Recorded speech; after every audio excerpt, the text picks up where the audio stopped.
Breaking news ॾींदालूं। सूबाई election commissioner Malir में धांधली बाबति इमरान खान जा इल्ज़ाम रद्द करे छॾिया आहिनि।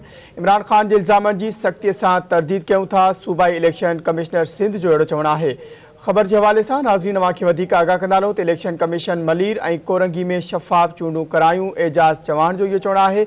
इमरान खान इल्ज़ाम मड़िया आहिनि ऐं पार्टी जा ॿिया अॻवान वाखाण करे रहिया आहिनि। बिल्कुल नासिन अवां खे आगाह कयूं पिया। सूबाई इलेक्शन कमिश्नर मलीर में धांधली बाबति इमरान खान जा इल्ज़ाम रद्द करे छॾिया आहिनि। इमरान खान जे इल्ज़ामनि जी सख़्तीअ सां तरदीद कयूं था, इहो चवणु आहे सूबाई इलेक्शन कमिश्नर सिंध जो। अवां खे आगाह कयूं पिया। इलेक्शन कमीशन मलीर ऐं कोरंगी में शफ़ाफ़ चूंडूं करायो, इहो चवणु आहे एजाज़ चौहान जो। इमरान खान इल्ज़ाम मड़िया आहिनि ऐं पार्टी जा ॿिया अॻवान वाखाण करे रहिया आहिनि। सूबाई इलेक्शन कमिश्नर जो चवणु आहे त पीटीआई चेयरमैन इमरान खान इल्ज़ाम मड़िया आहिनि ऐं पार्टी जा ॿिया अॻवान वाखाण करे रहिया आहिनि। ख़बर के हवाले से नाज़रीन अवां खे हिकु ॿीहर आगाह कंदालूं। सूबाई इलेक्शन कमिश्नर मलीर में धांधली बाबति इमरान खान जा इल्ज़ाम रद्द करे छॾिया आहिनि। इमरान खान जे इल्ज़ामनि जी सख़्तीअ सां तरदीद करूं था। सूबाई इलेक्शन कमिश्नर जो इहो चवणु आहे।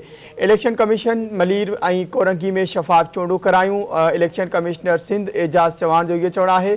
इलेक्शन कमिश्नर जो वधीक चवणु हो त इलेक्शन कमीशन मलीर ऐं कोरंगी में शफ़ाफ़ चूंडूं करायूं आहिनि।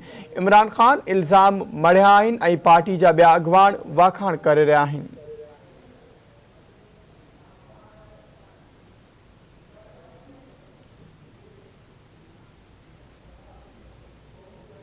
बिल्कुल नाज़रीन अवां खे आगाह कयूं पिया। सूबाई इलेक्शन कमिश्नर मलीर में धांधली बाबति इमरान खान जा इल्ज़ाम रद्द करे छॾिया आहिनि।